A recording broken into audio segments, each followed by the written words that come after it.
Carney heads to Washington while expectations are lowered at home. This is Now You Know. I'm Rob Snow.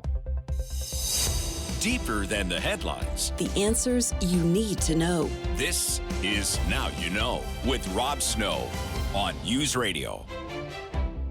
Another political week is underway, and the big highlight will be the Prime Minister's trip to Washington.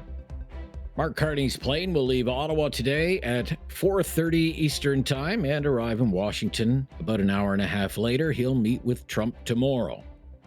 The Prime Minister is under pressure to show some results on the trade and tariff issue with the United States, but expectations for some kind of deal are already being tempered.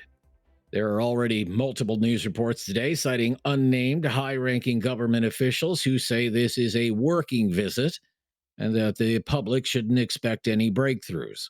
Speaking in Montreal, Natural Resources Minister Tim Hodgson says the government's focus is getting the best deal for Canada. We have been relentlessly focused on making sure we get the best deal we can for Canada. As I think all of you know, today we have the best deal of any country in the world. We are doing everything we can to protect where that deal is working. We are working on the individual sectors where the Americans have put unfair and unjust tariffs. We're well aware of what's going on here in Quebec with aluminum, with copper, with forest products, and we will do everything we can to manage those. We're also setting ourselves up, obviously, for the next stage of negotiations of the renewal of CUSMA. It's something the Prime Minister is relentlessly focused on with Minister LeBlanc, and I'm highly confident we will advance things in the best way for Canada.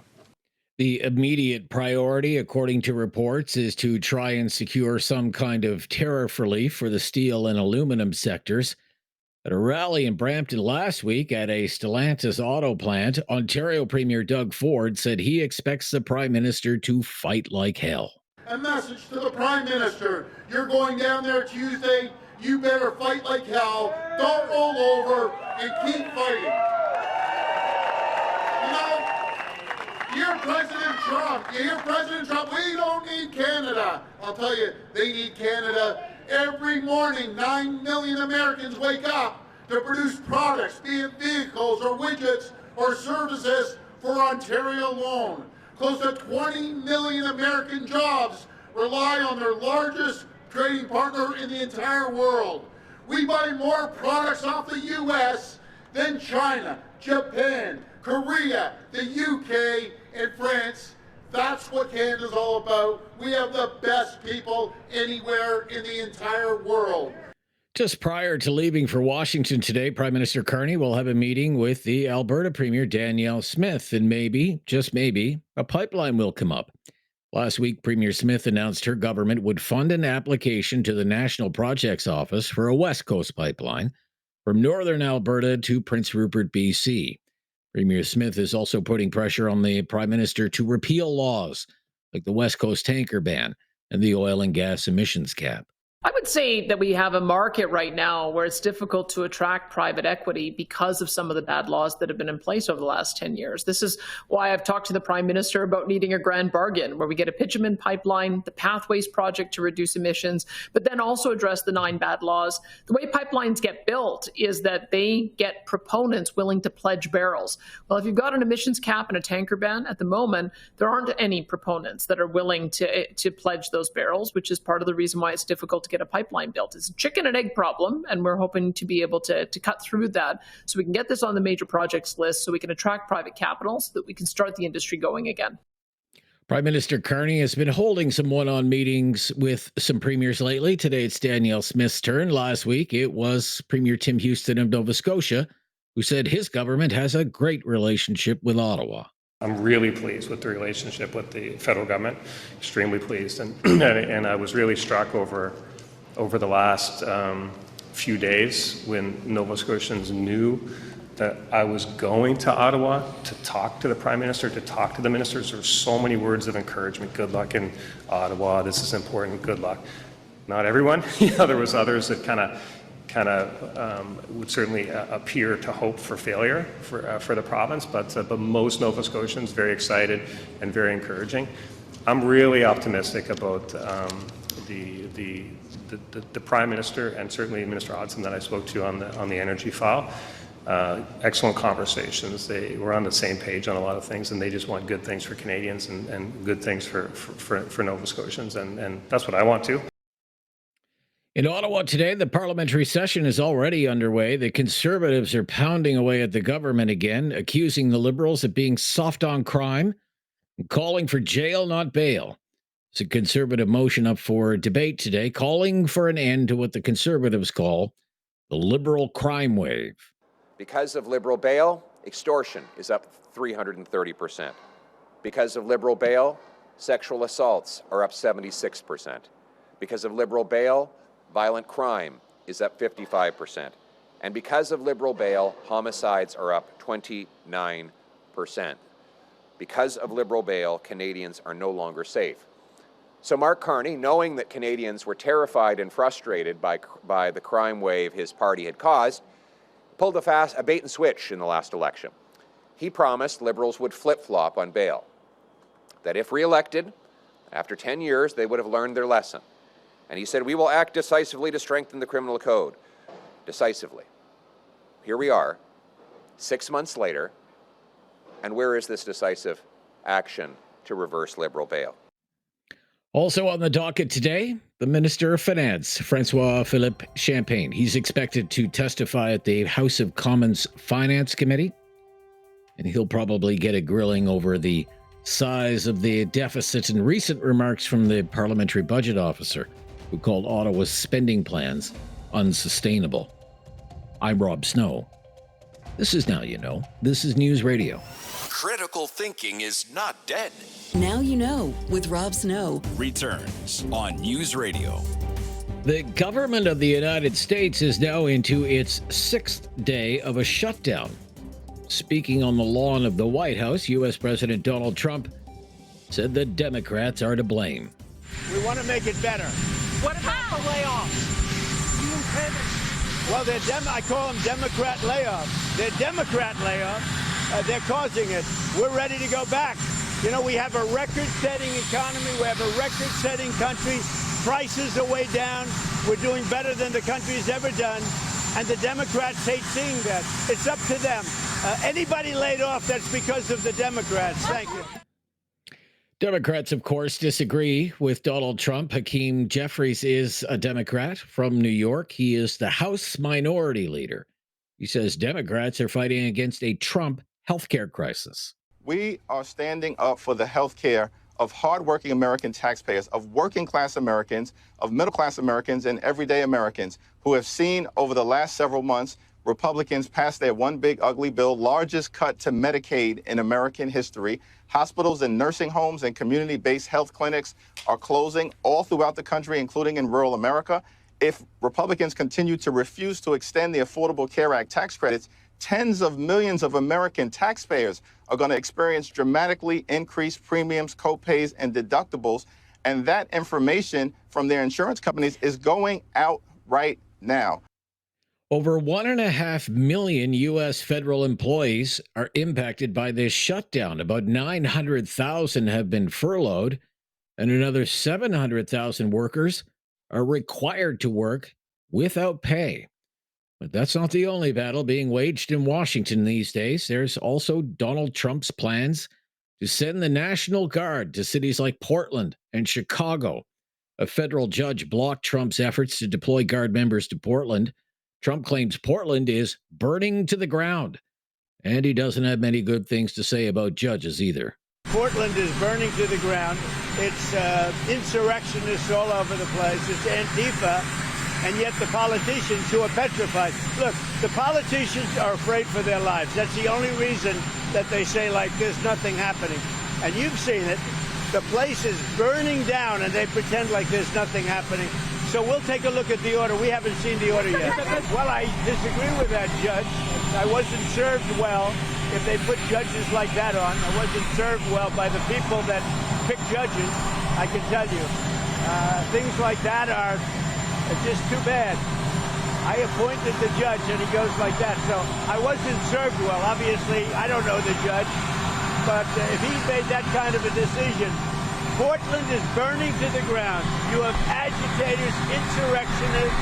All you have to do is look at the television, turn on your television, read your newspapers. It's burning to the ground. The governor, the mayor, the politicians are petrified for their lives. And you have a judge like that, that judge ought to be ashamed of him. Trump also called Chicago a war zone, and he wants to send the National Guard to that city as well. When you can have 40 or 50 people killed over the last couple of months, hundreds of people wounded, there's no place like that in the world. Hundreds of people wounded, 50, 55 people shot and killed. And Pritzker gets up and says what a wonderful place it is. They need help. Washington, D.C. is now a safe place.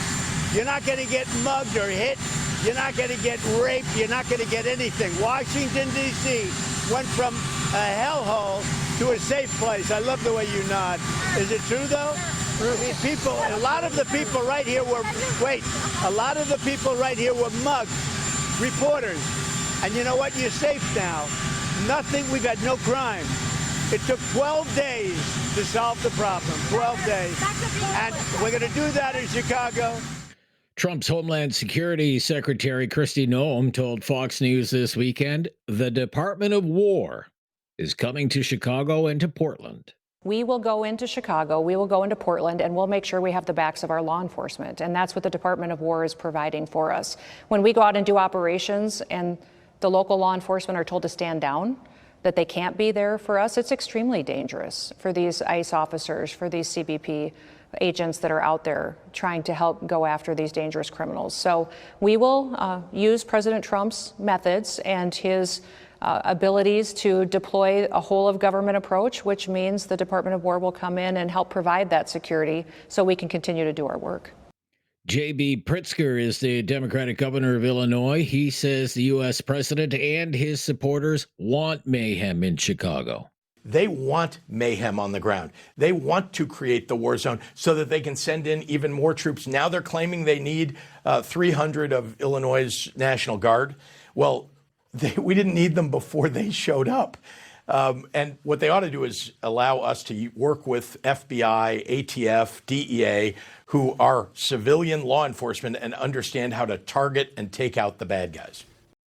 The mayor of Chicago is Brandon Johnson. He accused President Trump of declaring war on poor people and working people. It is evident that this is not about safety. It's not about deportation. This is about the president of the United States of America and his kind that are looking to stoke and foment chaos and fear within our streets of cities across America.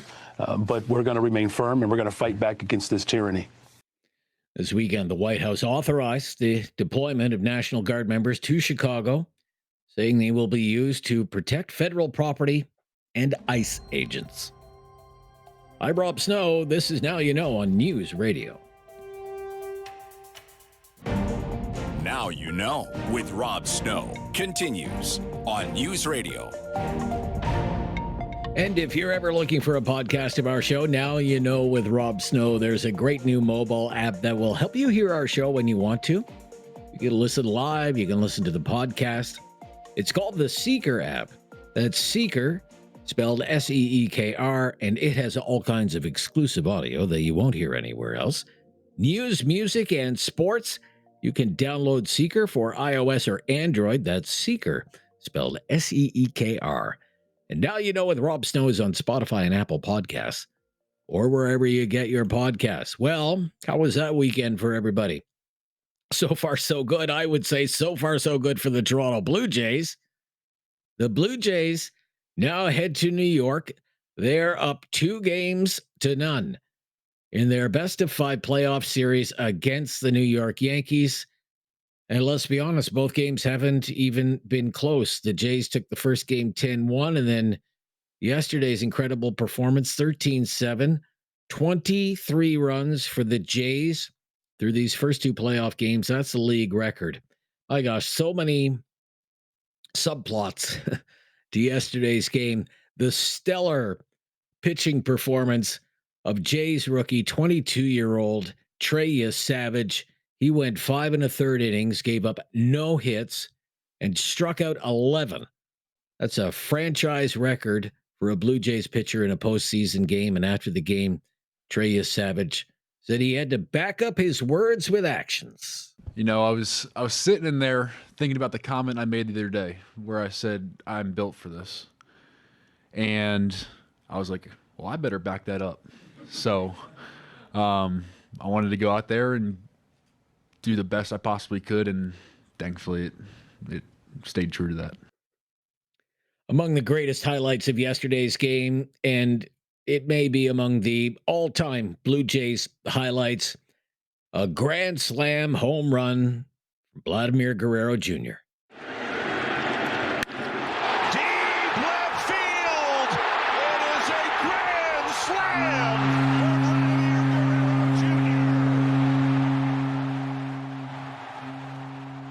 It was a thing of beauty.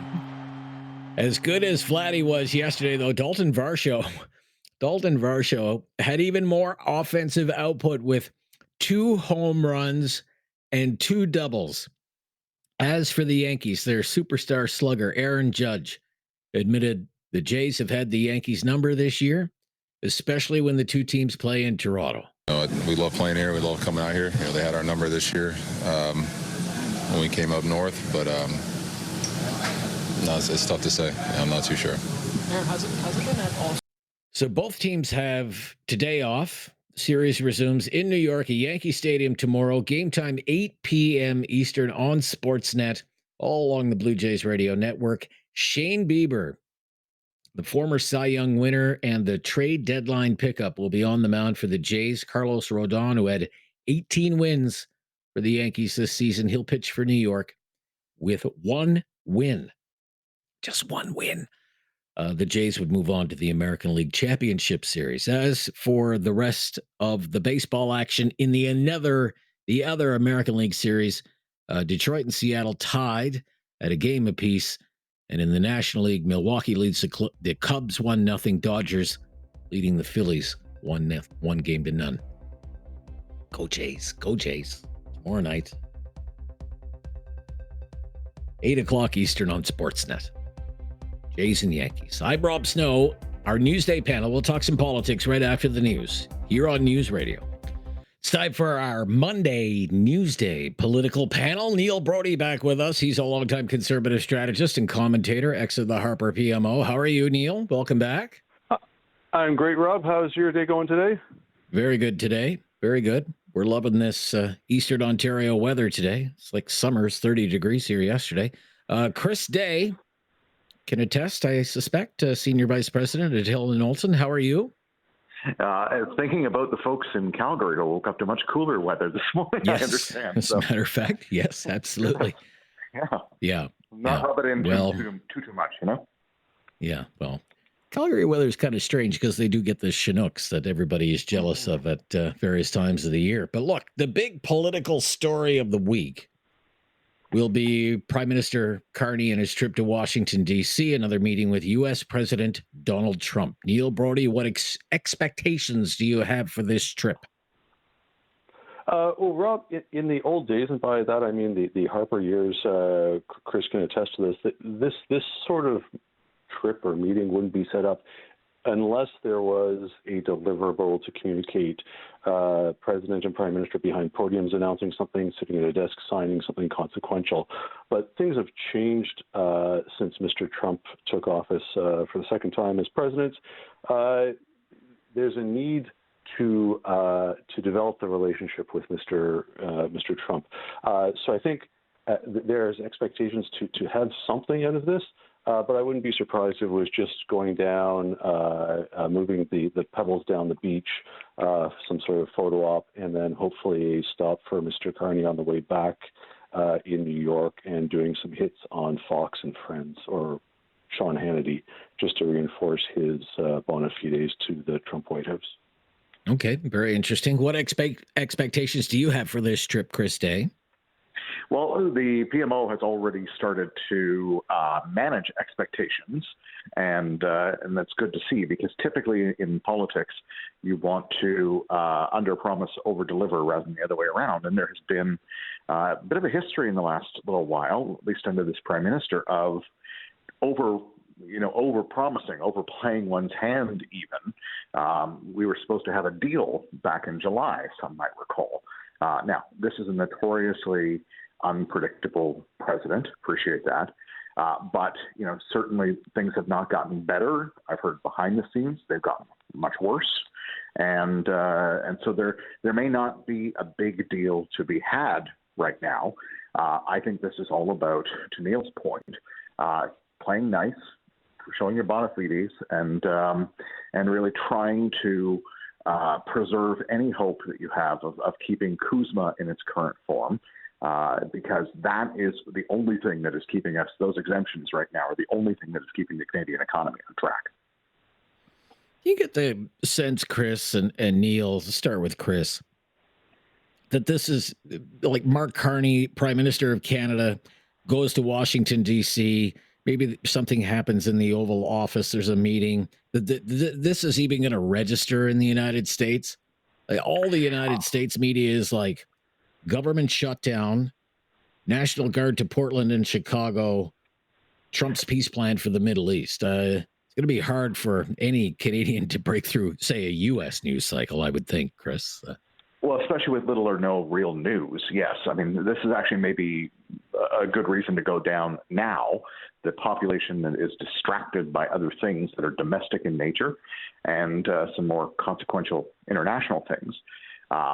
So this may be the time to go down and do that work that doesn't necessarily result in a big announceable, but that is really important and relationship building. So that could be the reason for the timing, and it could be an opportunity for the U.S. president to prove that he can walk and chew gum and manage multiple things at the same time, which is also a win for him. What do you think, Neil? Listen, there's always lots of things going on for the President of the United States, the so-called leader of the free world, I think we used to call them back in the old days. But that's the nature of the job. I don't think this will get any play on any news station down there, which is why I think it's important for Mr. Carney either A, to stop in New York and do some hits on Fox TV, regardless of what we think of them. That's a way to get your message out to Trump supporters and Trump surrogates.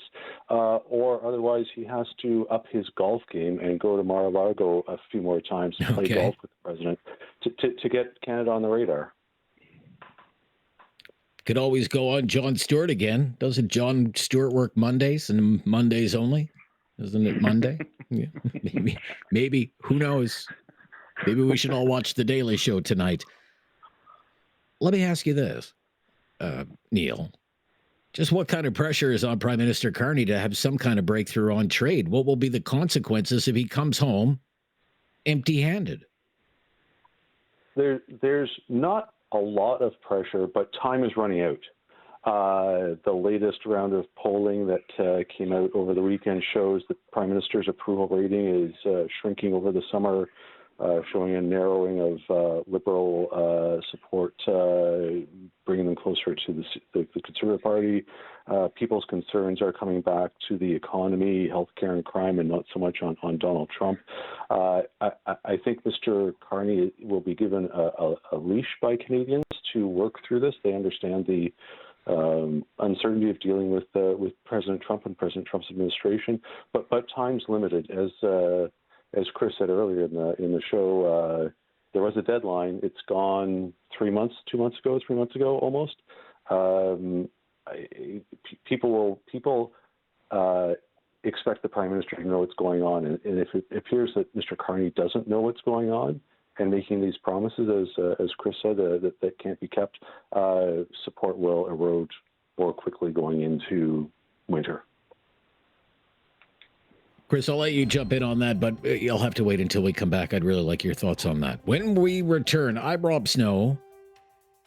It's our Monday Newsday political panel. Another political week underway. This is News Radio. There is no question Rob won't get answered. Now You Know with Rob Snow continues on News Radio. Back with our political panelists today, Neil Brodie and Chris Day. Chris, just to kind of tie a bow on the Prime Minister's trip to Washington and his meeting with Trump tomorrow, what if there's not some kind of breakthrough? What consequences do you think there would be for him politically if he comes home empty-handed? Well, he's going to have to face opposition leaders in the House this week, at very least. If not, the wrath of every Canadian. The wrath of the opposition is sometimes very, very powerful. But to Neil's point earlier on, he's got to show some results. That's one thing that I think was showing in that polling that he referenced, that Neil referenced earlier. The Conservatives appear to have overtaken, or at least tied, with the Liberals nationally, and they hold a distinct advantage on some cost of living, affordability, and pocketbook issues, as well as crime and immigration. So, if the Prime Minister starts to lose the advantage that he and his Liberals have on international relations and the economy, and the Conservatives are eating their lunch on those other issues, that becomes politically very, very dicey, and I think puts off for quite some time the chance of an election, which is, we're continuing to hear rumors that could happen in the spring. So we'll see. Okay. So, Neil, after tomorrow, what would results look like? You mentioned off the top you would traditionally want to have an announceable. You want something you have to announce. So what would be something that Prime Minister Carney could step to a microphone and announce tomorrow? What's that look like?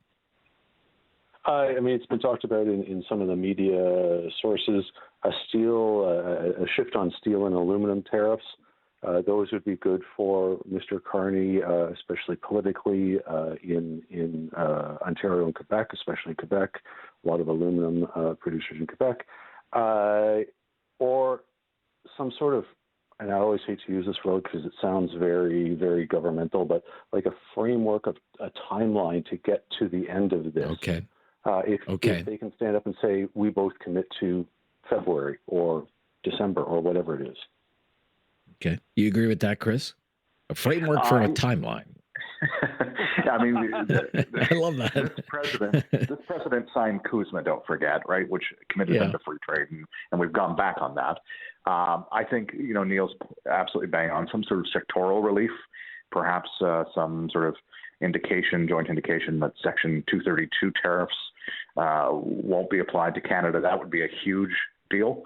But again, everyone's downplaying expectations. So I'm not 100% convinced that anything meaningful is going to come out of tomorrow necessarily. Okay. There is some speculation in the news media today that there could be a major cabinet shuffle from the Prime Minister by the end of the year. First of all, how unusual would that be so soon after a new government is sworn in, a new cabinet is sworn in? And who do you think could be on the move? Chris? I think it would be unusual in the context of modern Canadian political history, but don't forget, most of the people that the Prime Minister has to choose from for cabinet are not there because of him. They're there because of Justin Trudeau. They rode his coattails either in 2015, 2019, or 2021. So these are all people that, Mr. Carney didn't know very well before having to pick some of them for his cabinet. And, as someone who's very much a results-oriented, action-oriented person, it's not terribly surprising that he would not be terribly pleased that some cabinet ministers are under-delivering. So, get those out of the way quickly as opposed to letting things fester and issues grow.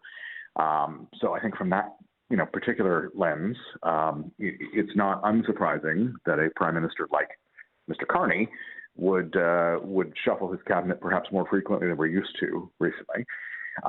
But I would say as well that, there are a number of people who are very much underperforming and quite visibly so.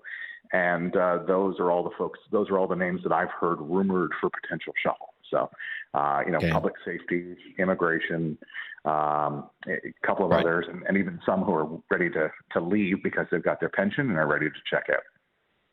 Right. Okay. So Ananda Sangari, Diab, and maybe Guibo. Okay. On the potential for a cabinet shuffle, maybe after the budget, there's a cabinet shuffle. What do you think about that, Neil? Well, let's go back to a long time ago, like May of this year.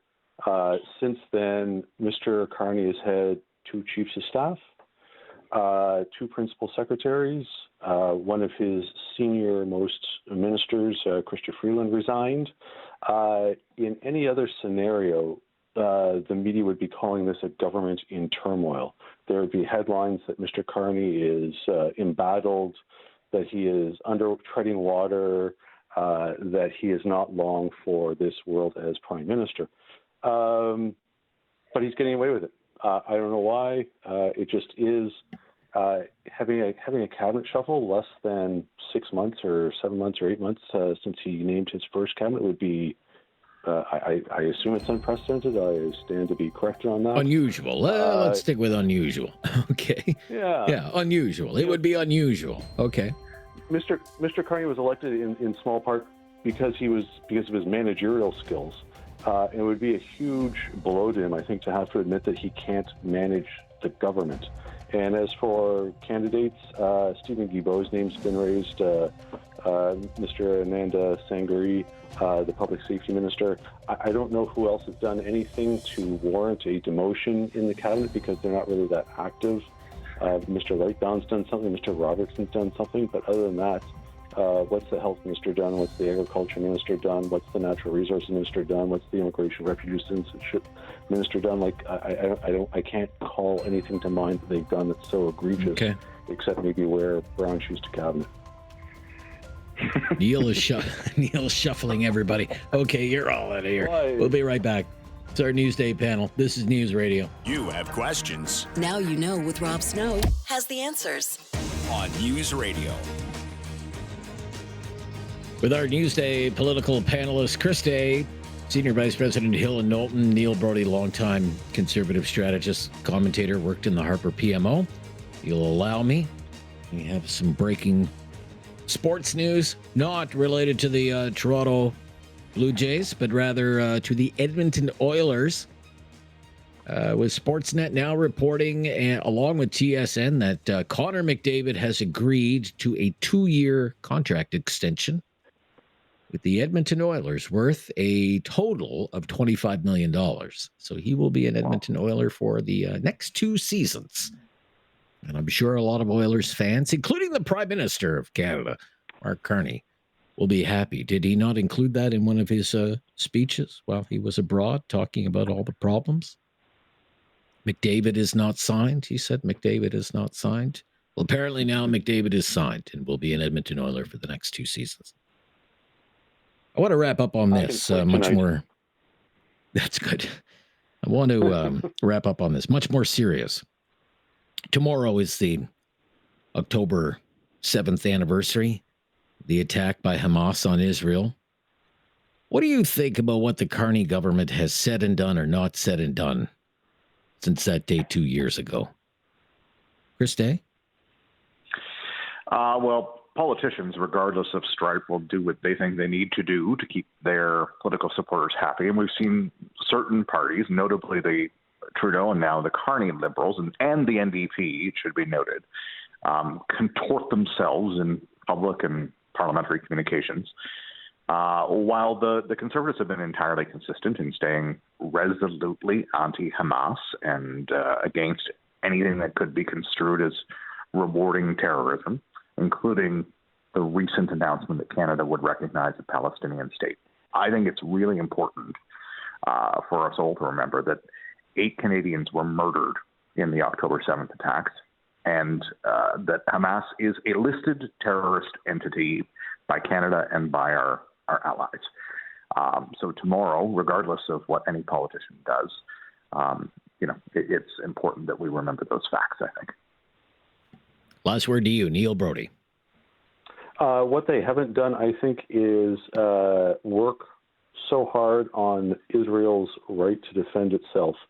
When Vladimir Putin decided to invade Ukraine, the talking point at the time, and I assume it's still government policy, was whatever it takes for as long as it takes. We've bought arms, we've done training, we are sending money, billions and billions of dollars to help Ukrainians. Israel is a democracy in a quote-unquote bad part of the world. There are interests in that area that want to see them obliterated. And I don't think we can, as a country, equivocate between our support for Ukraine and our support for Israel. Okay. Thank you so much to both of you. Great Thank to you, hear Rob. from you. Go We'll Jays, speak go. soon. Thanks, Rob. Go Jays, go. Yeah, absolutely. That's Neil Brodie, longtime conservative strategist and commentator, ex of the Harper PMO. Chris Day, Senior Vice President at Hill and Knowlton. Talkback is coming up. First one of the week. Look forward to hearing from you today. Very important issue. The cost of living on Talkback today, right after the news. This is News Radio.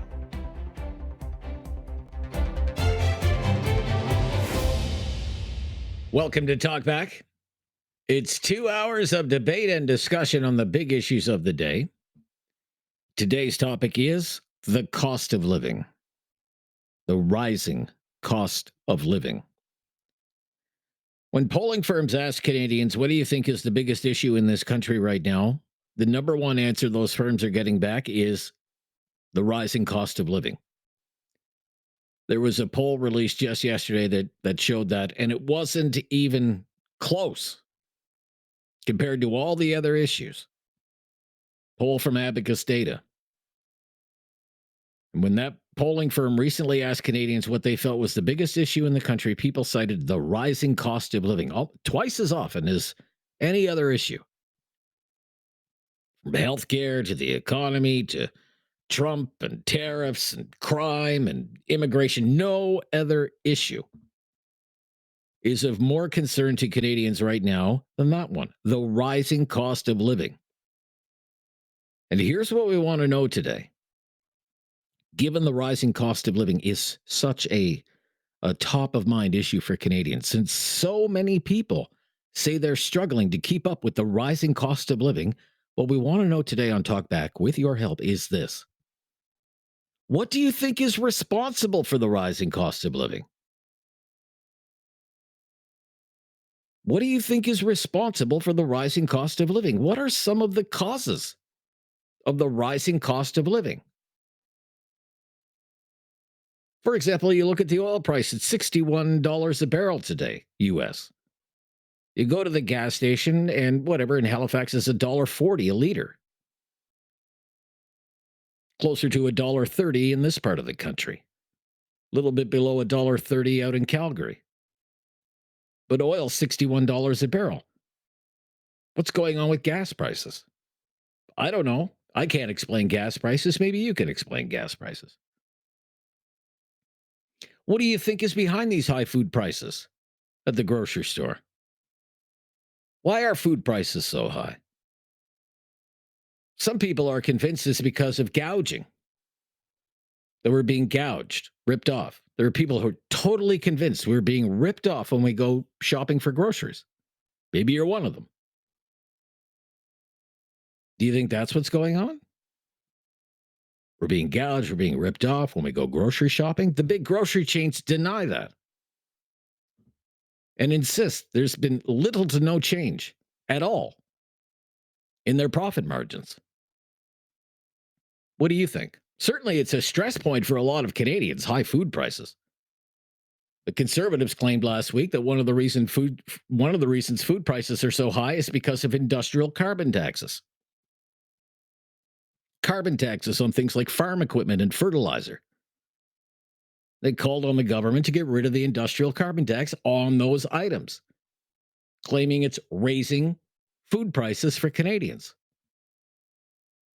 There was a story in the news last week, Canadians going out to restaurants not nearly as often as they used to. Can't afford it, high food prices. They're staying at home. They're eating at home instead, trying to save money. I mean, if the cost of living is the top issue for Canadians, and Canadians say it is, a big part of that is food prices. Why are food prices so high? And another stress point for a lot of people is housing. High mortgage payments, high housing prices, high rents, especially in the big cities. What do you think is going on with housing?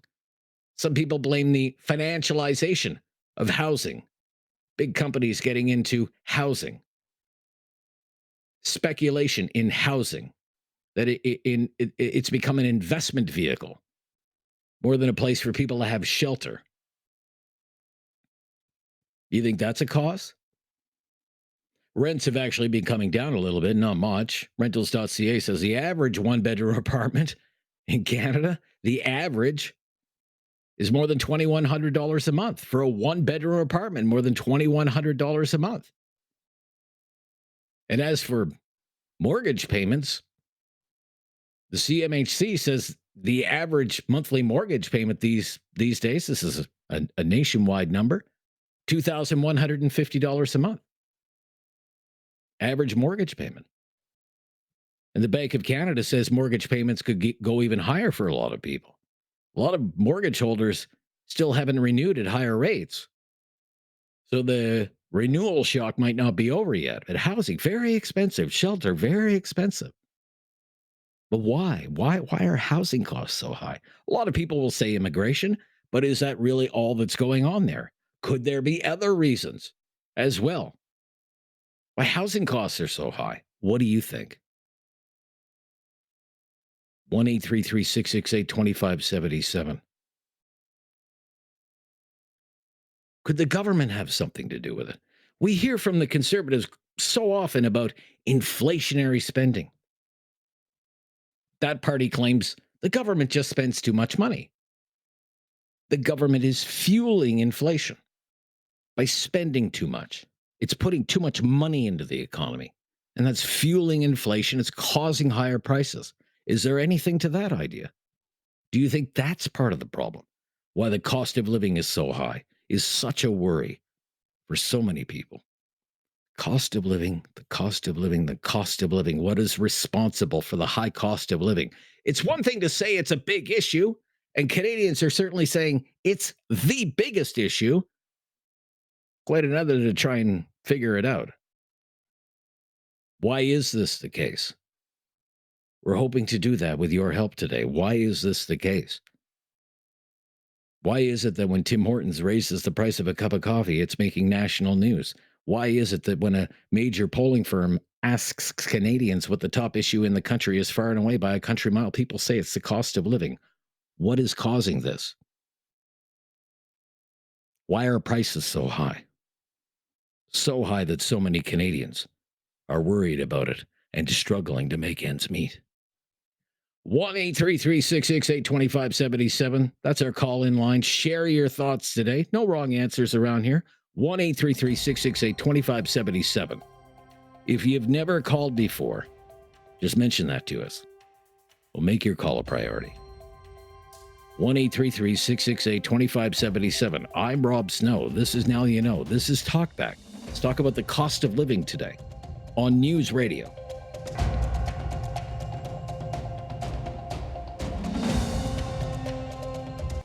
Have something on your mind you want everyone to know? Call now. Hello. 1-833-668-2577. It's Talkback on Now You Know with Rob Snow.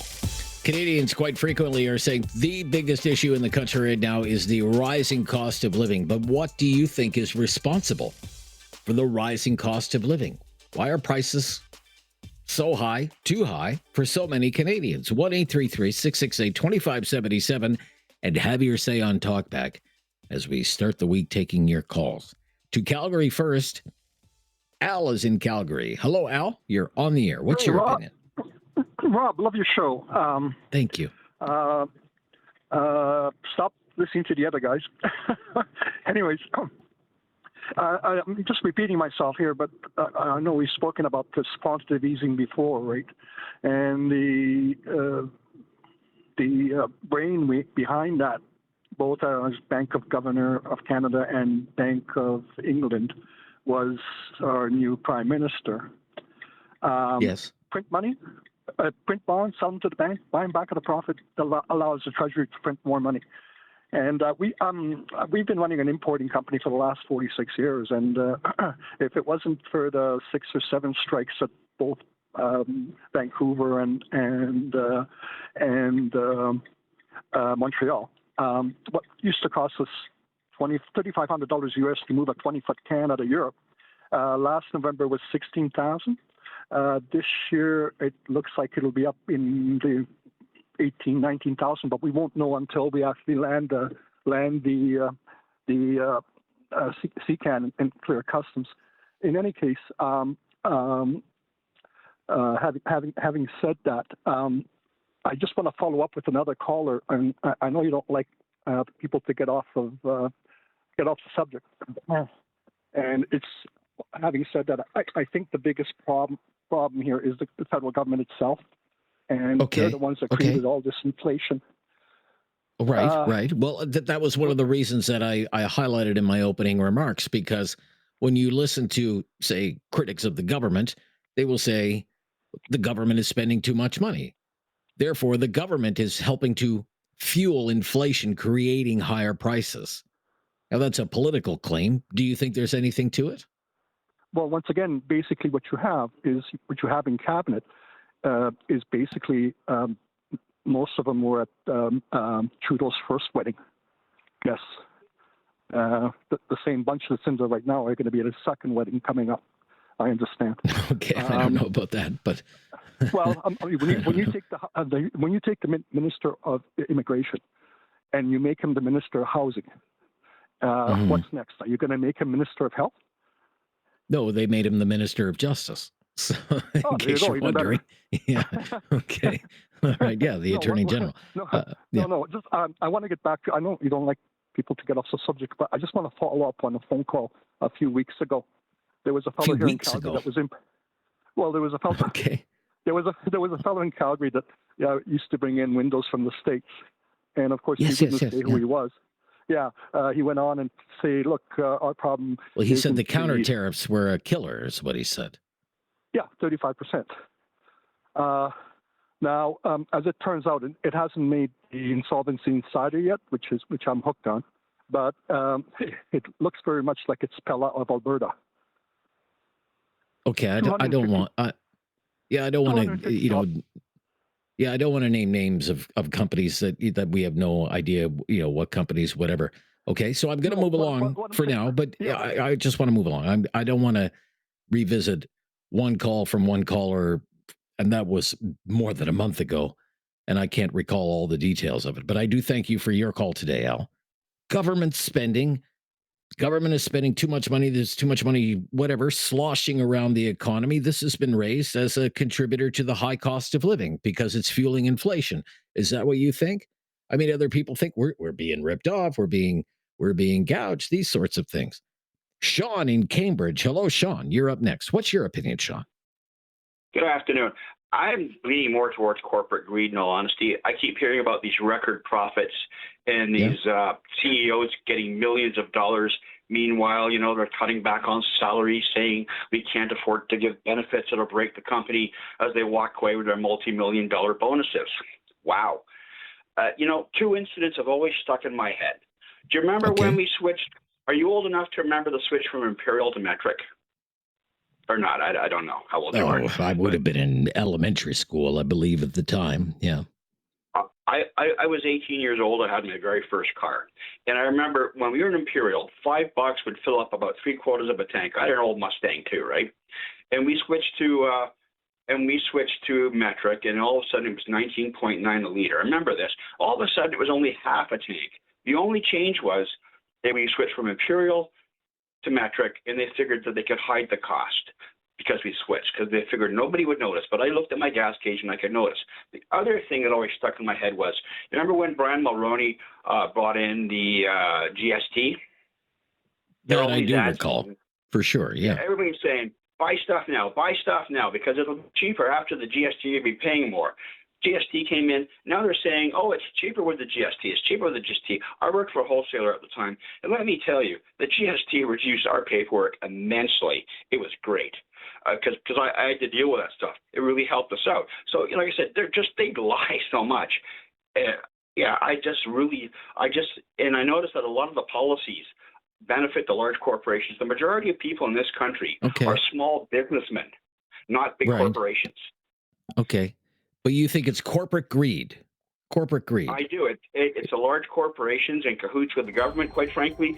Large corporations in cahoots with the government. Okay. All right. I had to look it up. When did we switch to the metric system? April 1st, 1975. So I was 4. So no, I don't really remember the switch. Okay. Thank you for your call. Be right back. Off and running. On Talkback, cost of living. Biggest issue in the country is the cost of living, the rising cost of living. What's responsible for that, the rising cost of living? What do you think? 1-833-668-2577 to have your say on Talkback on News Radio. Have something on your mind you want everyone to know? Call now. Hello. 1-833-668-2577. It's Talkback on Now You Know with Rob Snow. Canadians say the biggest issue in the country right now is the rising cost of living. But what is responsible for that? What's responsible for the rising cost of living? What's the root of the problem, if you will? Why are prices too high for so many Canadians? 1-833-668-2577. 3 lines available there for the Monday Talkback. Michael in Cape Breton, Nova Scotia. Hello, Michael. How you doing today, Rob? Very good, Michael. Thank you. What do you think? You always keep me in the bed by keeping me awake waiting for your show, and thank you for that. But, Rob, thank you. The reason I answer your question this way, can somebody tell me when the GST came out under Brian Mulroney, can somebody tell me why a little boy from Shawinigan sat over in front in the House of Commons and said, "I'll grab the GST." Can you remember that? Partially, that's what the cause of inflation is in this country. Cratchit and them playing their games. It's nothing new.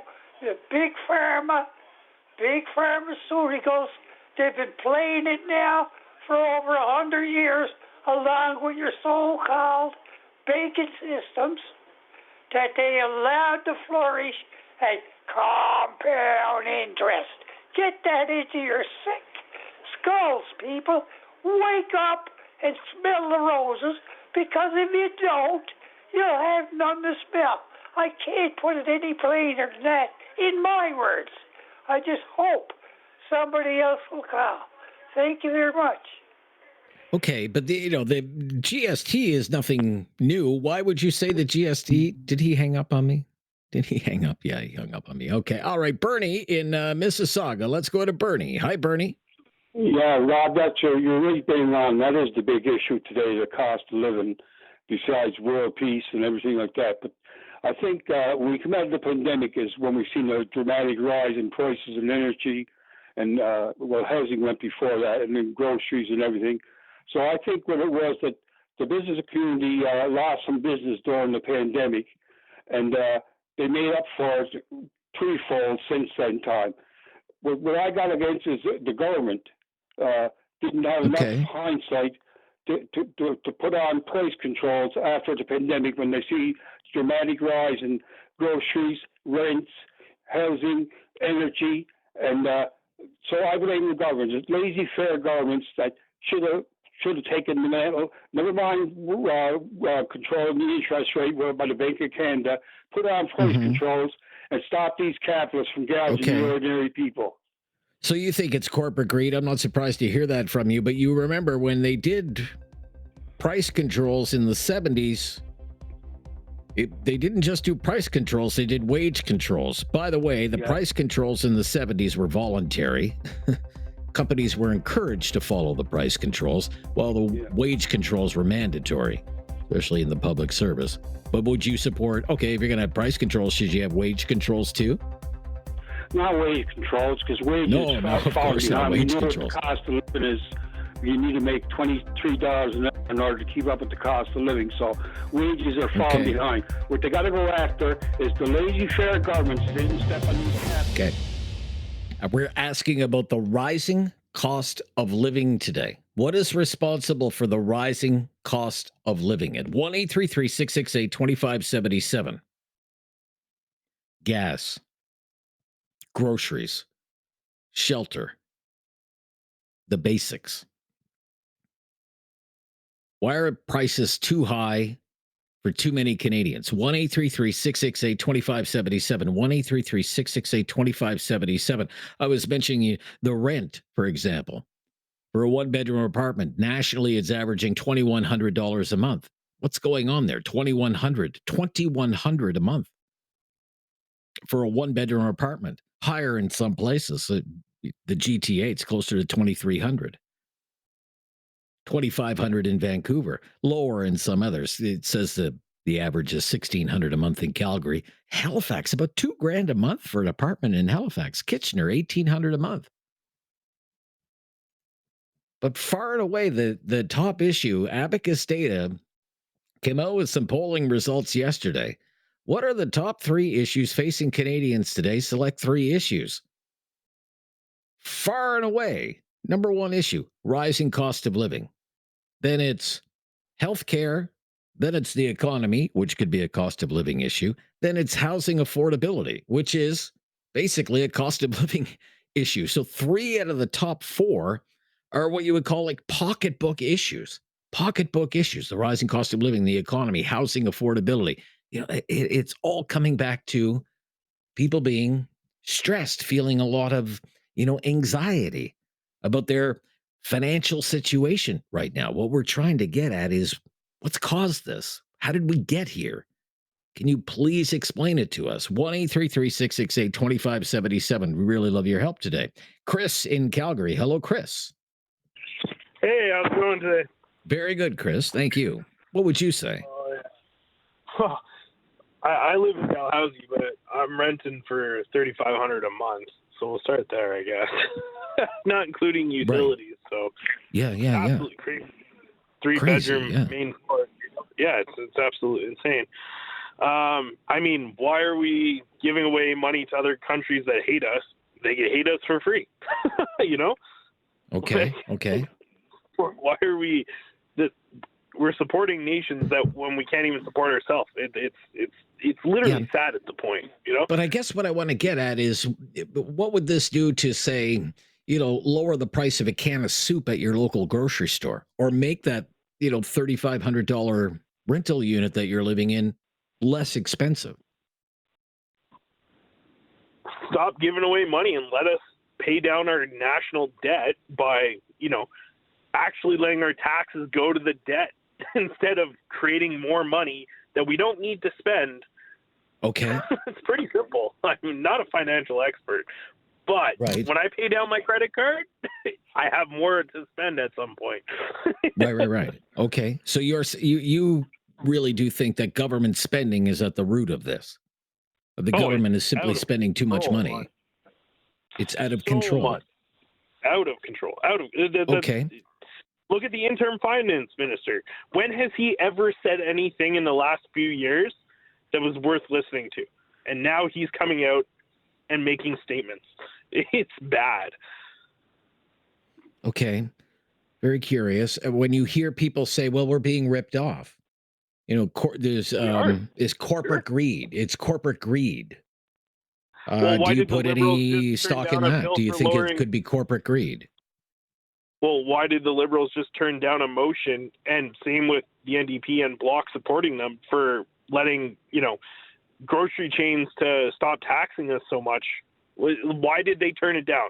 Why would anyone in their right mind want to have... I understand what you're saying, but that wasn't what it was about. That was about the industrial carbon tax.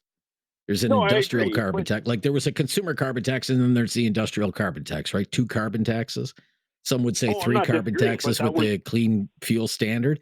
But that industrial carbon tax, what that conservative motion was about, just so everybody's clear, there's an industrial carbon tax on fertilizer. Pretty important in agriculture, to have fertilizer. Absolutely. And on farm equipment. and that all of this feeds through the agricultural supply chain, and eventually we're all paying it, and that's driving up food prices. That's what that was about, just so. I'm not disagreeing, but why raise the taxes? It's because they're scared and they need to get the tax money in order to start paying for more bills that they're creating. So stop creating bills that we don't need. Right. Right. Government spending, though, like I'm asking what you think, and I said no wrong answers. You think government spending is at the heart of the issue. The government is simply spending too much money. Fair enough. Thank you. Let's go to Halifax today. Patrick is there. Hi, Patrick. Afternoon. I think I have some answers to your questions. Number all one, ears. Okay. I've been buying the same products.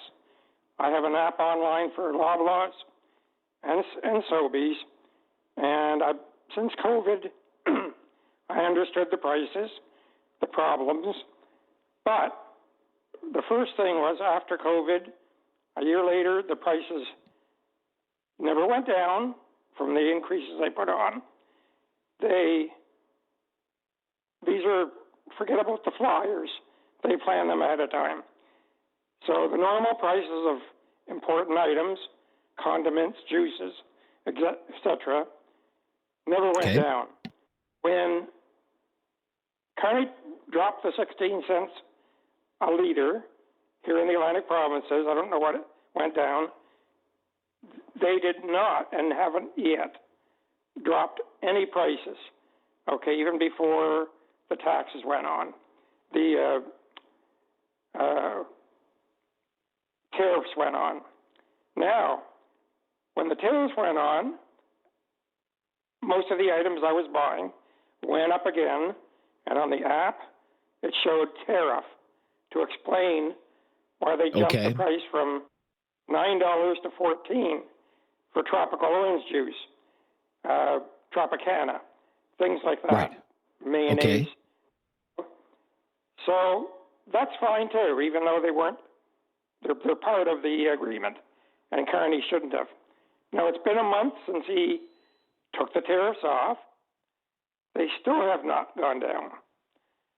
So if you're wondering, and none of the food professors and the pundits seem to ever mention what I've just told you. It's not something they even look into.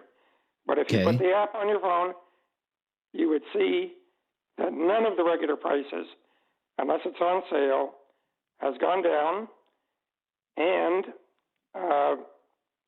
excuse me, my voice starts to go after a little while. That's okay. That's okay. But you would say then you're being gouged. Is that fair enough? You think you're being gouged? I'm going to answer this. Wait till you see the profits from their second quarter. Okay. And you'll see that they're going to be bigger, larger than any profit they've ever had. Because number one, their transportation costs should have gone down with the drop in price of gasoline and diesel at the pumps. And with the tariffs coming off, Carney taking them off, the prices should go back close to normal. And and you are predicting, because you've been monitoring it very closely, we'll have to wrap it up there, that's not going to happen. So in other words, if some people say we're being ripped off, you think we're being ripped off, and you're following it very closely, sir. I thank you for your call today. To talk back, more of your calls just ahead. Hang on the line. 1-833-668-2577 on News Radio. Have something on your mind you want everyone to know? Call now. Hello. 1-833-668-2577. It's Talkback on Now You Know with Rob Snow. Where the topic for Talkback is the cost of living, the rising cost of living, and what you think is responsible for the rising cost of living. Lots of ideas: corporate greed, government spending, being gouged. Dan in Kelowna is up next. Hi, Dan. First-time caller from Kelowna. Hi. How are you, Rob? Very Thanks good. for having me. Dan. Appreciate it. My pleasure. Thank you. What do you think? I'm all for paying for taxes. I mean, but the thing is, when we're paying for taxes, I expect the government to provide, right? So, I mean, taxes aren't cheap in Canada, but the problem is people that are having a hard time getting social services, public services. I mean, people are long wait times at the hospital. Yes. People are waiting to get surgeries. I heard that in Alberta, the teachers are striking. The kids have no school. The parents got to stay home. And that's right. I don't think that's right. I mean, that's not right. I mean, we paid for all these taxes, and on the other side of the equation, the last caller that was talking about what is the root cause? Is it government spending? I think that's a big part of it. I look at some of the key statistics, the amount of money that the government is basically giving away in terms of foreign aid, and also giving up. I actually saw an article. I don't know what truth is that. It's actually from probably a credible source. Is the Trudeau government spent over $11 billion on overseas gender initiative. Oh, I don't know. It sounds a bit high to me, but foreign aid is certainly, it's a big topic. Foreign aid and the amount of money that flows to other countries. Yeah, foreign aid. Totally. Right? I feel like, when the Canadians, right? I lived in Canada all my life, with Canadians suffering, not getting the public services that they deserve. I mean, there are other people that are less fortunate than we are, and I totally understand that. But we have to take care of our own first. Okay. Period. Okay. But when you cite something like, and again, I'm going to circle back to this, I think, with a number of callers. I mean, you've cited, paying taxes and feeling as though you're not getting value for the taxes that you pay, whether that's through the money that flows to the foreign aid budget or, into the healthcare system or into the education system with the teachers on strike in Alberta. What does this do to lower, say, the price of ground beef at the grocery store or make an apartment more affordable? This is what I want to get at, really, like the prices that we're all paying, Well, I think what happens is, I mean, if we look at, countries like Norway, right? They are resources rich. The government does a really good job manufacturing, getting the resources out of the country and making money, and then very self-sufficient. We're able to facilitate all their public programs and whatnot.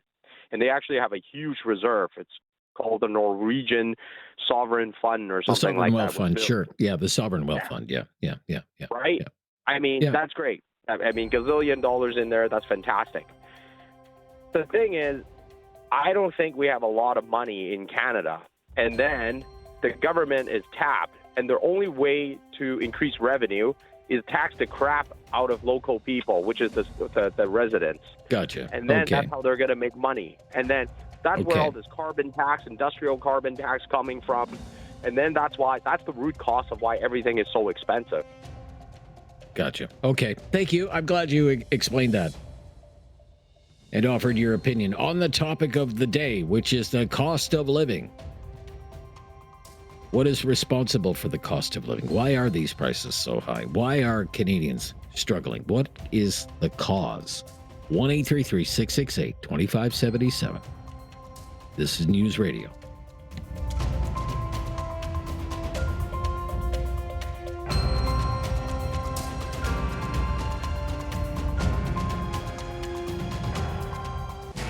Something on your mind you want everyone to know? Call now.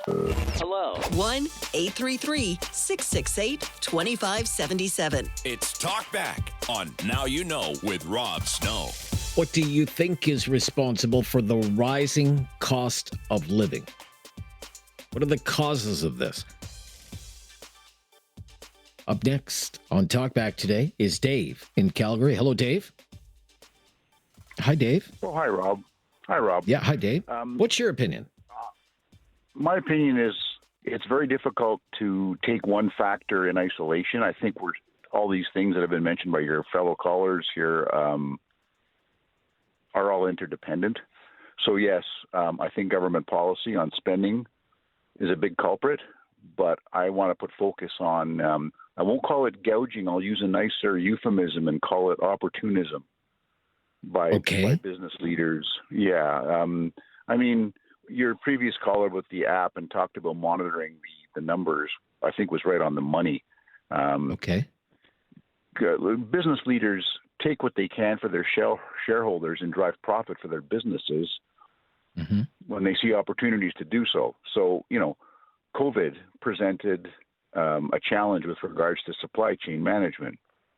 And another one of your callers a little earlier on talked about the cost of, renting a sea can from China to get their product here. It went, it tripled or, went 10 times the price. But what ends up happening is the businesses never put their prices down. And I think that's really part of the problem. And it manifests in, what they say is, okay, the inflation numbers are down. It's not 3.5 anymore. It's 1.8. But that just talks about the rise. It never actually drops. And shrinkflation. Bacon used to get 500 grams of bacon. Now you get 450 or 400 for the same money. And I think these tactics taken together, if you're talking about pocketbook issues, right? I think business needs to look, and I think government needs to look at regulating and calling. I mean, there was a lot of brouhaha a couple of years ago about Superstore and Loblaws and them not, and they said, no, we make 1%, and I don't really buy that. So yes, government policy and the Trudeau Liberals spent way too much, right? Especially during the COVID years. But I think business needs to look in the mirror and not gouge people and not take advantage at every single turn. And the last thing I'll just say is one of your callers talked about executives taking big bonuses while regular people are scraping by to buy basic needs for their families.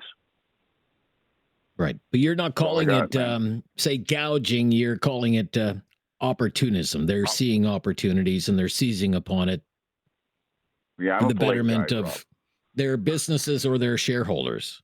Okay. Very interesting. Yeah, and that's fair. Okay. I was a sales leader in my business. I was a sales leader in my business. Okay. I used to drive sales, and I get it.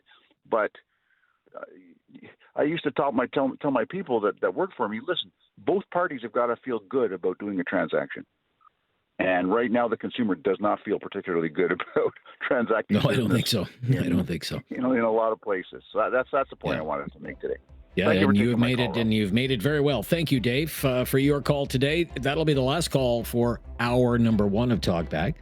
A full hour just ahead to explore this a little bit more with your help, with Canadians far and away saying the biggest issue in the country right now is the rising cost of living. What do you think is responsible for the rising cost of living?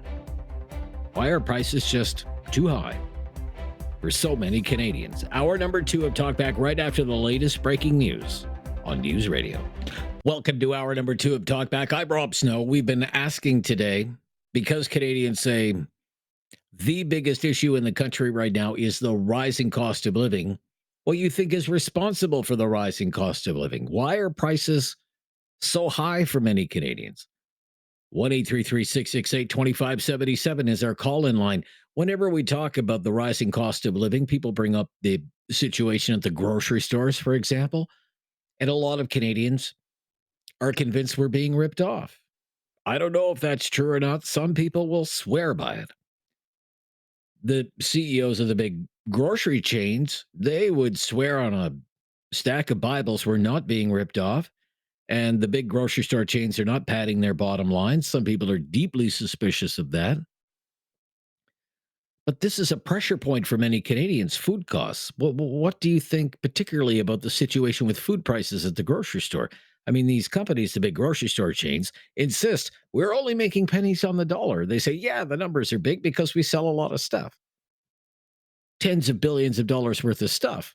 But that when you take everything into account and all the wages and the rent and the transportation costs and the utilities and the taxes, all of that, and get right down to the bottom line, these companies are making pennies on the dollar, 2 cents on the dollar, 3 cents on the dollar, 4 cents on the dollar if they can run a really efficient operation. But do you believe that?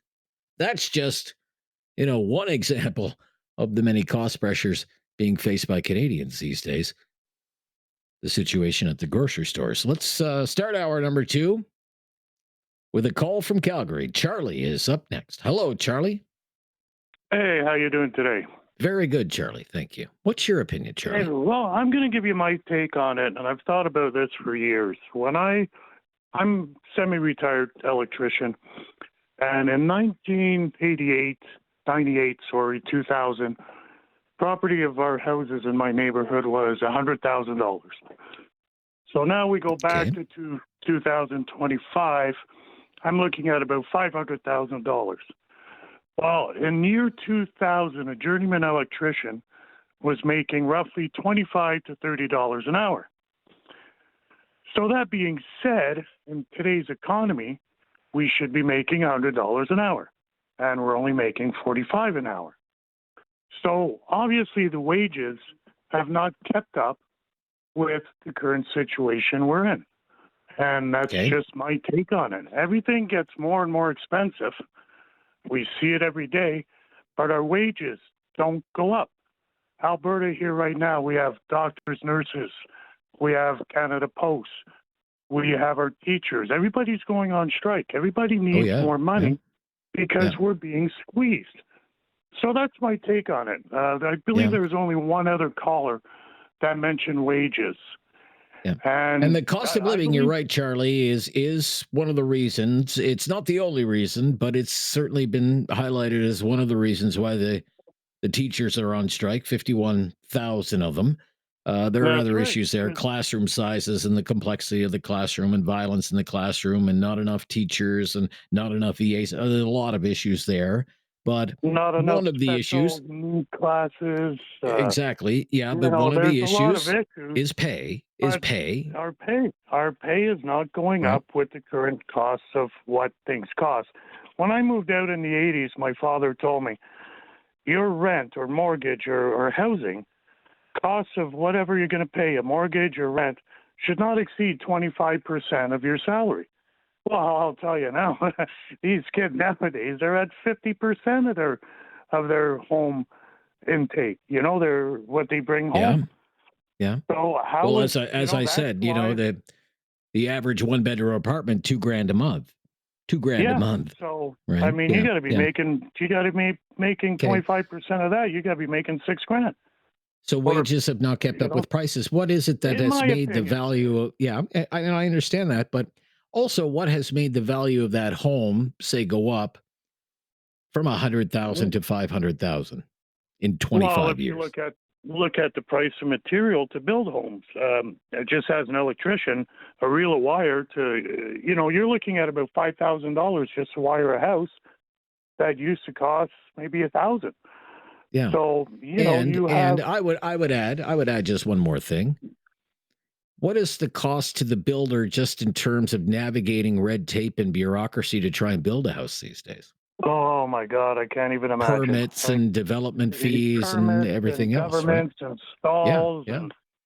And then how would that compare to 25 years ago? Well, and just let's go with the corporate carbon tax. I mean, that's one that people say, oh, well, it's not private anymore. But that trucker who's delivering your groceries, that company's not going to lose money paying a carbon tax. He's going to charge Sobeys or Loblaws how much carbon tax he pays. He's going to charge that to the grocery store. Like, it's the guy that's shipping containers from China. He's charging that to the consumer. So the consumer is constantly getting charged all these extra fees, but yet our wages are not keeping us competitive in this world anymore. Wages have not kept up. Okay. You're the first to bring it up. I may be the second, but I appreciate you calling today and sharing your opinion. Wages have simply not kept up. People need to be making more money.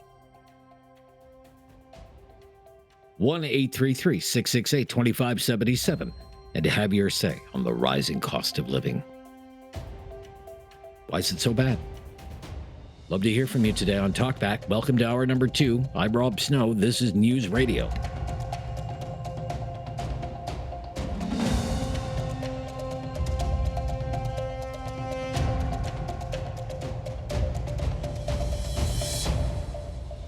Have something on your mind you want everyone to know? Call now.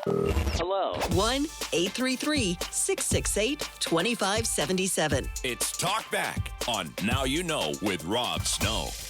What do you think is responsible for the rising cost of living? That's our topic today on Talkback. Number one issue in the country, far and away, is the cost of living. 1-833-668-2577. Lee is in Halifax. Thanks for waiting, Lee. Good to hear from you. Hey, Rob. Hey, Hi, Lee. thanks for taking my call. I appreciate it. My pleasure. What's your opinion? Well, I think, and I don't mean to sound like a conspiracy theorist, I'm not an economist, but I really think something's going on here where it's a combination between the government playing games with us psychologically and companies gouging us. I'll give you an example of what I mean. So I live in Nova Scotia, and back in 2006, the conservative government at the time brought back in, actually, I think it was the Liberal government, actually, brought back in gas regulation. Because at that time, gas was going over $1 a liter, and people were freaking out, and everybody was in uproar, screaming about it. And the gas went up to $1.80 a liter, $1.70 a liter, and everybody was never going to drive their cars again, and the world was going to come in, and the government stepped in and said, we're going to solve this, we're going to regulate gas. And then all of a sudden, the gas was down to $1.40 a liter.